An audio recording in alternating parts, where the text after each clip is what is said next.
Okay, hello everybody. My name is Allison. I'm one of the developers on our team, and I'm here to tell you a little bit about KBboard, an online Kanban web application we built from the ground up. The following key discussion points will be addressed, including a web demonstration of the app and its primary features, as well as an overview of how we approached designing, building, and deploying it. So what exactly is Kanban? It actually means visual signal or card in Japanese. The Kanban system was originally invented by Toyota as a visual signal for better task management. Today, the Kanban methodology is used not only in production or factory environments, but also in software development and even a small personal project. It's all about productivity, which is what we value. Therefore, allow me to introduce to you the KBboard, a fast and simple way to make your online Kanban board. Now you may ask, there are already so many products on the market. What kind of problem are we trying to solve? What is our motivation? Now, taking Jira as an example, it's so great and so powerful, but just like other similar products, they're often enterprise focused.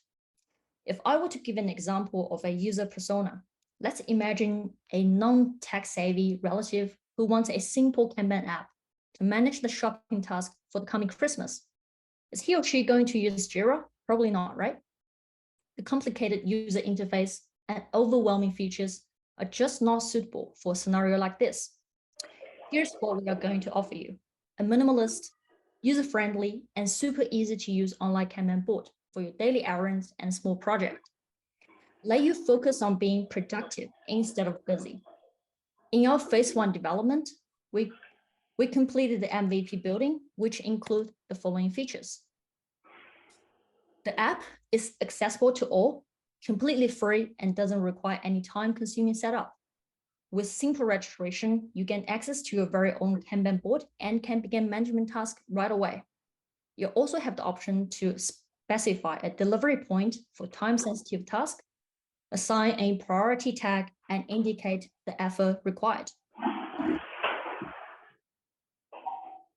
We built the app with popular MERN stack, which representing MongoDB, Express, React, and Node.js, and with the support of additional frameworks and libraries. It used JavaScript and JSON to construct a 3-tier architecture covering our front-end, back-end, and database. As for deployment, our DevOps team will elaborate more in a moment. Now, the reason we used MongoDB for our database is due to its scalability. The power of document-oriented database is that the documents can be retrieved directly in JSON format. Because JSON has a flexible and dynamic schema, adding fields or leaving a field out is not a problem. Consider that we will build more features in phase 2 development. MongoDB really offers the kind of flexibility we need. Now, before our demo, let's have a look at the user flow for the main function. When a user visits our website, the user has the option of signing in or creating a new account. If the credential is valid, the user will be taken to the project page, where you could create a new project, continue on your existing project. From there, you'll be taken to the Kanban board page. The setup involves just a few clicks, and you're now ready to start managing your task. Let's have a look at the web demo. What you're now seeing right now is our homepage. Signing up is pretty straightforward. Click on the sign up button and fill out your personal information. Next, signing into your account with your username and password. You're now looking at the project dashboard. Let's say we want to create a new demo project for building an online Kanban board.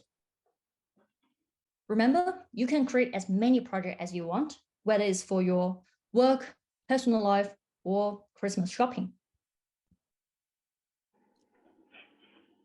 Now, select the Kanban board, the project, and this is your board page. Let's create 4 columns: to do, in progress, done, and archive. And then create your task. For my first task, I would like to do some research, for example. I also want to set a due date and label it as a standard task. It's not too difficult, so I will give it a 2 as an effort point. And now do the same thing for my second task, which is planning. And this time, I'll set this task as an urgent task.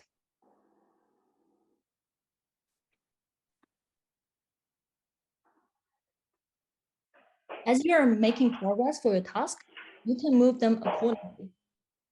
Once you're done, you can delete them all at once. You also have the option of customizing your profile. And finally, click log out, and we're back to the home page. I'll now hand over to my DevOps team to talk about deployment. Can someone mute your mic, please?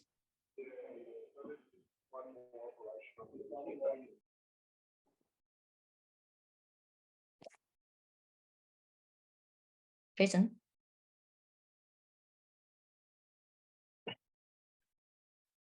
Hello, everyone. My name is Chanchao, and I am one of the team members in our DevOps group. Our group also has Jason, Sherry, Sean, and Shane. I will introduce our DevOps architecture in our project. In our architecture, the front-end code will eventually be automatically deployed to the S3 bucket. The back-end code will be put into ECR and allow customers to access a container database and image through ECS. All the users of KBboard can access the website through CDN, which is Content Delivery Network. Unlike traditional web hosting, that all users from different regions must send requests and get response from the only single original server. CDN uses a group of cache servers located all around the world, which can provide much faster delivery of website content to end users, then can reduce lengths significantly. When the user enters a specific URL, the URL will guide the customer to the IP address we set through route 53 and display the website content stored in the S3 bucket. The web has been accelerated by CloudFront to provide users with a better experience. When users use our product, they sometimes need to use backend data. This data are safely stored on MongoDB Atlantis virtual private cloud and connected with our virtual private cloud in AWS. Users will access through Internet Gateway. We create 3 availability zones. The users required will first enter the public subnet. Application load balance will load balance this as censuses. Important and highly confidently files are stored in the private subnet and connected to the outside world using NAT gateway. This allows instance in the private subnet to connect to the service outside the VPC, but the external service cannot connect it to those instances. In subnet, we deploy a Fargate outlet to flexible adapt to the requirements of the web page for containers and computing volume. In the monitoring part, we use CloudWatch to do the monitor. We use Grafana for visual display and use Amazon Simply Notification Service to notify relevant personnel. We also create a backup for the product. In this architecture, we use Kubernetes to manage related containers and add tools such as Argo CD to improve efficiency. Next, Sherry will go to introduce our CI/CD and pipeline.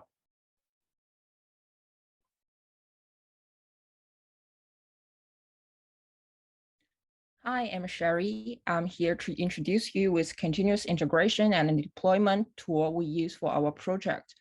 We configured a multi-branch pipeline using Jenkins. Every time developers push their source code into Bitbucket repository, the pipeline will be triggered automatically. If it's from the features branch, the source code will be built and sent to SonarQube for code quality and security check. And if the code is from the main branch, the pipeline will do the whole progress, including build, test, and deployment altogether. The automated deployment will always be to the UAT environment in our project, and all the features and the functions will only be deployed to the production environment manually after 100% assurance. Our team can get immediate notification if there is anything wrong with the code, and the symbol of failure or success will appear immediately on the user's interface after pushing code. Also, the developers can check with the status and the problems via Jenkins pipeline's log to adjust their code accordingly. And because the multi-branch pipeline will check with any changes made to a repository continuously, so our team can find problems very soon. The pipeline pushes the whole project, keep forward, and ensure continuous high-quality code delivery within a very short period. And that meets the principle of agile methodology, which help our team move faster with fewer problems. The static content of a front end will be sent to S3 bucket, and it's a very safe and cost-effective storage on AWS, which also enables auto-scaling, and users can get access via CDN, which can reduce latency significantly. Our team member, Sean Lee, will introduce more tools that we use in the next part of backend CI/CD pipeline. Let's welcome. Thank you, Sherry. Hello, everyone. My name is Sean Lee. I'm going to introduce our backend CI/CD pipeline. When developers push and merge code into buckets, Jenkins will trigger code by Jenkins file, and following stages automatically to build backend application as a Docker image, and push it to ECR, which is Elastic Container Service in AWS.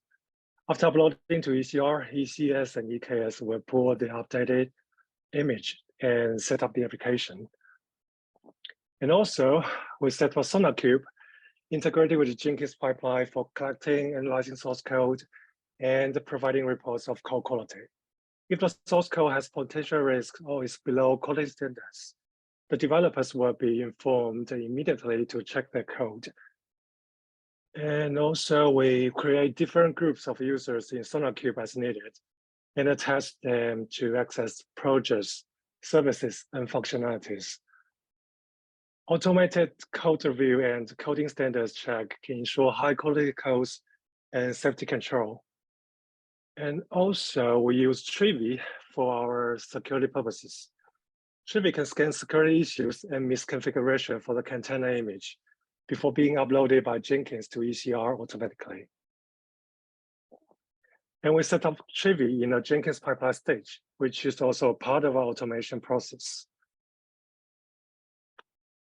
In terms of the diagram below, we will get a brief overview of how the CI/CD pipeline works. It is a logical demonstration of how applications move along pipeline stages in lifecycle before being delivered to UAT and the production environment. That's all about my pipeline. Now I'm gonna hand it over to Jason. Hello, everyone. I'm Jason. I will talk about how we use Terraform to provision and manage our cloud infrastructures. We use Terraform to write our infrastructures as code. Every time we deploy the infrastructures, it will be exactly the same. On the contrary, manually deploying is prone to errors. In order to prevent multiple developers accessing the state file at the same time, we use a S3 bucket to store our Terraform state file remotely and a DynamoDB to set the lock and unlock state. Terraform state file represents the current infrastructures on the cloud, and it contains many sensitive information. Therefore, we need to encrypt it while storing it on S3. This is our folder structures. It consists of application and modules. The use of modules allows us to group resources together and reuse it as many times as we want. This helps making our code much cleaner, easy to read, and improve our efficiency of writing Terraform code. Also, we use Bitbucket for our version control management. There are a number of benefits, such as tracking modification and keeping a complete history of the code. In addition, it makes it easy to roll back to a previous version when necessary. Moreover, teams can collaborate better and accelerate the development process. That's all for Terraform. Now Shay will talk about monitoring and logging. Hi everyone, I'm Shay. In the monitoring part, we use the Amazon Managed Grafana for data monitoring, data statistics, and set up the alarm function to manage the data. At the same time, we use ELK to troubleshoot applications and analyze service behavioral data. In the Grafana, for Amazon EC2, we can see these aspects of different instances by different colors, which are overview, CPU utilization, disk details, network details, and the status check.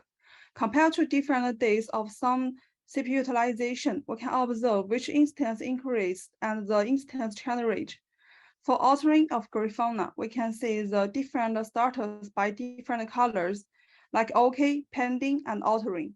We can get the notifications by raw conditions, data, and error problems, then check the notification and logins to manage the data.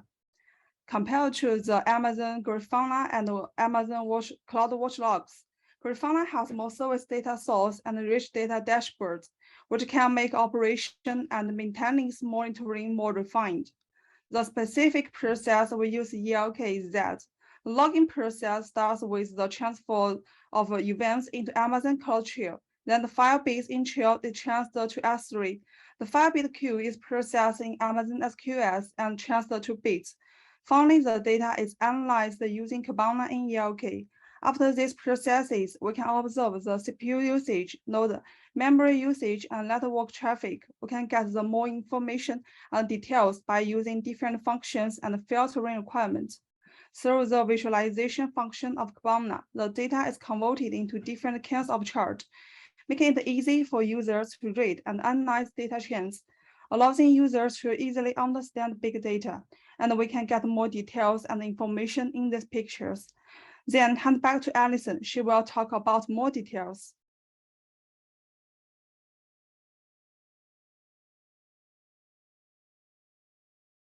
Okay, thank you, Shay. As developer, we are, sorry, just give me a second. Okay, as developer, we are always learning and self-reflecting. We want to know how can we do better. We really thought about this. So first of all, we could have a better planning at the beginning by having a more detailed plan, a more clear data structure to really reduce the communication workload at a later stage. In a situation where we don't have a BA and UI UX, what can we do is to get 1 or 2 developers to take over the responsibility, the ownership of this part, quickly learn the basic concept so we could improve the overall efficiency in the agile environment. And upon reflection, we actually planned for our phase 2 development. We would like to know how to build the app in a better way. We'll seek advice from experienced developers, professionals, and learn from the best. Additional features will be added as well, such as team collaboration, quick filters, work in progress limit, and some visual metrics. Finally, I'd like to thank all the team members for your amazing work. Despite all the challenges, battling COVID and reduced team members, we didn't give up. We stick to the end, so thank you very much. And hopefully we will continue to collaborate and improve this product together. A special thanks to our tutors, Billy, Olivia, and Kitman. We value your support and time and want you to know how much we appreciate you for being there for us. So thank you very much for listening. That's the end of our presentation.